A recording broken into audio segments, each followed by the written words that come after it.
Well, hello civilians. Welcome back to our channel. And today we'll be talking about the 10 mistakes that you should avoid as an entrepreneur while you're building your next startup. So, let's begin.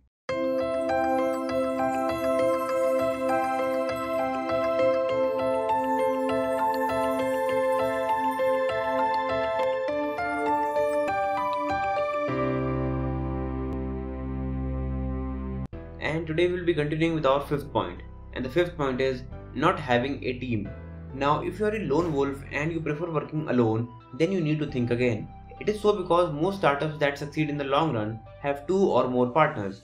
We are not against a solo entrepreneur who is doing all the hustle all by himself or herself, but rather we would like to inform you of the advantages that you will have once more people join you as your partners. When there is more than one person involved in a startup, then it is very beneficial for the business as it allows for more diversification in ideas, strategies, skills, knowledge, and lastly, more funds in case there is a cash shortage. Each partner can also head a particular department and take full responsibility according to his or her abilities and skills. No matter how well versed you are in the business world, a fresh perspective is something that is sometimes quite impossible to get. This is because no matter how much information we grasp, we perceive the world in a personally unique way. Hence, to get a fresh and different perspective, we need other people's opinion. At this junction, startups with more partners will easily surpass those with single ones because a simple group discussion between partners will first of all eliminate any biasness, and secondly, they can come up with an effective solution for any problem. While this is true that more partners are good for a business, there are disadvantages as well. You must have come across a quote that says, "Too many cooks spoil the broth." Now, we don't deny that a coin has two sides. This case is no different. If there are many partners, then there could be conflicts regarding many aspects of the business because of many different opinions. And this leads us to mistake number 6. And the sixth point is not working in harmony. When you start your entrepreneurial journey, you may work alone for some time, but after a while you decide to collaborate with other people, and this will make things a little bit complex if all those working together with you don't work in complete harmony for a common goal. Now take an example of a car. It's a machine made up of various components which do their job. In this case, a car has one goal of transporting its passengers from point A to point B with maximum convenience, comfort, and safety.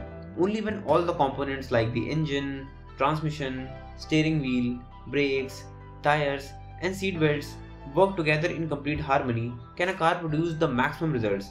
But what if only half of the components work and the other half don't? The car will never be able to reach its full potential. Same is the case with the startup venture, where you will rope in technicians of various skills as and when required. You will have to work with various people, and some of them might not be on the same page as you. Now, what do we really mean by not being on the same page? This means that the people you work with should be aligned on the same vision as you.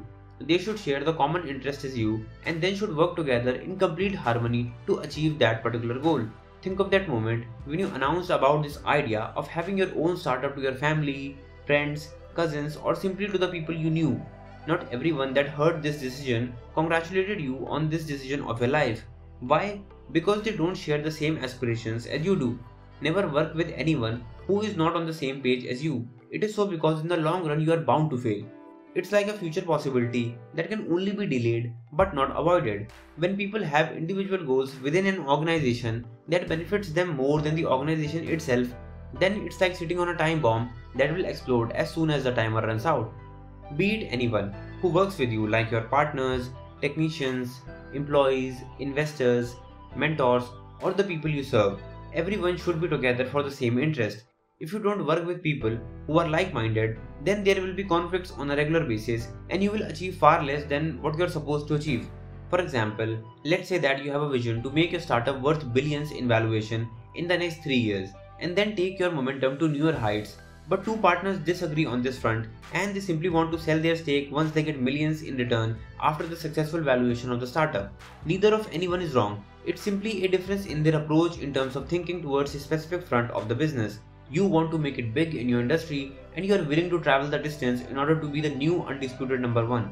While your partners just want to sell their piece of pie in exchange for millions of dollars and settle down with the kind of life they always dreamt about. If you convince them and they follow you, together you have much control over the organization because of more equity. But if they don't follow you and leave the organization after selling their stake, Now you can't do much in terms of decision making, as the equity will now grant the new investors more power in terms of decision making authority.